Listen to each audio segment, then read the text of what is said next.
Assalamualaikum students, this is Miss Fazila here. I am going to teach you English in class 6 and this is our third edition New Oxford Modern English book 6 and today we are going to have the first lesson of it with the first unit, which is a poem Mother to Son.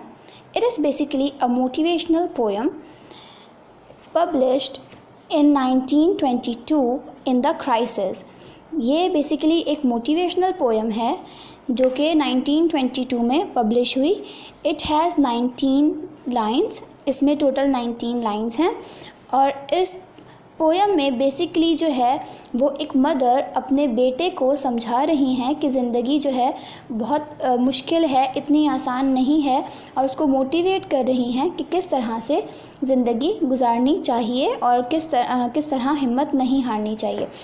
तो मैंने आप लोगों के लिए इनको start करने से पहले कुछ जो which is the new thing for you के शॉर्ट फॉर्म्स दी हुई हैं और मैंने आपके लिए फुल फॉर्म्स लिख दी हैं इसकी. तो सबसे पहले हम फुल फॉर्म्स देख लेते हैं and then we will start the poem. So these are the forms.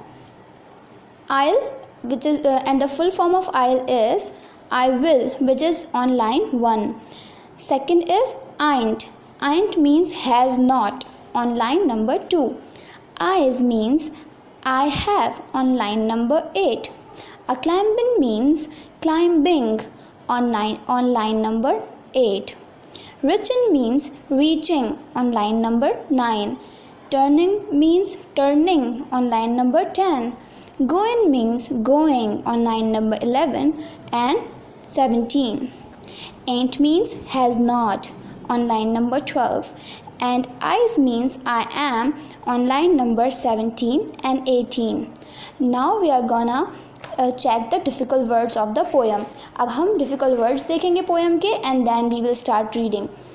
तो difficult words में आपके पास जो सबसे पहला word आ जाता है वो है crystal stairs.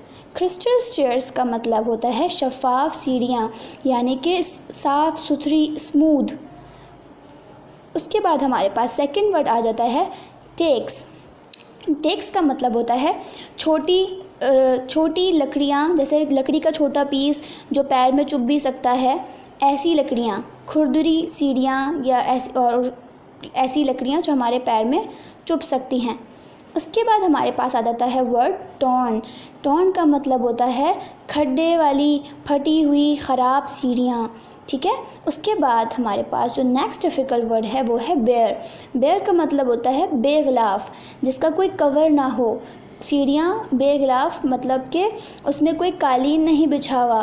To make it soft, उसको नरम बनाने के लिए, यानी कि stairs are hard and rough, मुश्किल हैं चढ़ना, वो खुरदुरी हैं. उसके बाद जो हमारा नेक्स्ट वर्ड है वो है काइंडर. काइंडर यानी कि काफ़ी मुश्किल, काइंडर हार्ड. ओके, इस तरह से. तो काइंडर का मतलब होता है काफ़ी. उस नेक्स्ट वर्ड जो इसमें यूज़ हुआ है हनी. हनी बेसिकली वो प्यार से अपने बच्चे को बोलती है, जैसे कि हम डेयर बोलते हैं, इस तरह honey. So I have explain them and now we are gonna start our poem with the first line. And the first line is well son I will tell you. ठीक है बेटा, मैं तुम्हें बताती हूँ. Life for me been no crystal stairs. ज़िंदगी मेरे लिए कोई शफाफ सीढ़ी की तरह नहीं थी, यानी कि कोई स्मूथ सीढ़ी की तरह नहीं थी जो मैं आराम से चढ़ लेती. It's had tax in it. इसमें बहुत सारे छोटी लकड़ियाँ यू कैन से जो कि हमारे पैर में चुभ सकती हैं, कीलें निकली हुई थी. आप ऐसे भी कह सकते हैं कि इसमें बहुत सारी कीलें निकली हुई थी. एंड स्प्लिंटर्स, और कांटे थे. एंड बोर्ड्स टर्न अप, और उसके जो बोर्ड्स हैं, जैसे कि जो स्टेप्स हैं, वो फटे हुए थे, यानी कि ख़राब थे, खुरदुरे थे, जिससे मेरे पैर ज़ख्मी भी हुए. And places with no carpet on the floor bare. और ऐसी जगहें थी मेरी ज़िंदगी में, कुछ ऐसे मौके आए. ये तशबीह दे रहे हैं सीढ़ियों से. बेसिकली ये कहना चाह रहे हैं मेरी ज़िंदगी जैसे जैसे चलती रही वो एक सीढ़ी है और मैं सीढ़ी पर चढ़ती रही. और कैसी थी वो सीढ़ी? वो सीढ़ी जो है वो खुरदुरी थी, उसमें कांटे थे, उसका जो बोर्ड है वो फटा था, मेरे पैर ज़ख्मी भी हुए, और उसमें कोई जो है कारपेट नहीं बिछा हुआ था, वो बेगलाफ थी। इसका मतलब ये कि उसमें कोई नरमी नहीं थी, उसमें मुझे बहुत मुश्किलात का सामना करना पड़ा। बट ऑल द टाइम, लेकिन इस तमाम वक्त में I's been a climbing on, मैं चलती रही एंड रीचिंग लैंडिंग्स, और मैं बहुत सारी अचीवमेंट्स हासिल करती रही एंड टर्निंग कॉर्नर्स, और फिर मेरी ज़िंदगी में कुछ टर्निंग कॉर्नर्स भी आए। टर्निंग कॉर्नर्स का मतलब ऐसा कि मुझे कभी कभी अपना रास्ता बदलना भी पड़ा, मुझे वो सब कुछ नहीं मिला एग्जैक्टली जैसा मैं चाहती थी। And sometimes going in the dark, और कभी कभी मुझे अंधेरों का सामना भी करना पड़ा, यानी मुश्किलात का सामना भी करना पड़ा। Where there ain't be no light, जहाँ पर कोई लाइट नहीं थी, यहाँ यानी कि अंधेरा ही अंधेरा था, मुझे नहीं पता था आगे क्या होगा। सो boy don't U turn back, तो बेटा जब तुम्हारी ज़िंदगी में ऐसा वक्त आए, कभी घबराना मत, कभी पीछे की तरफ मत चले जाना। मतलब कि वो समझाना चाह रही है कि आगे बढ़ते रहना।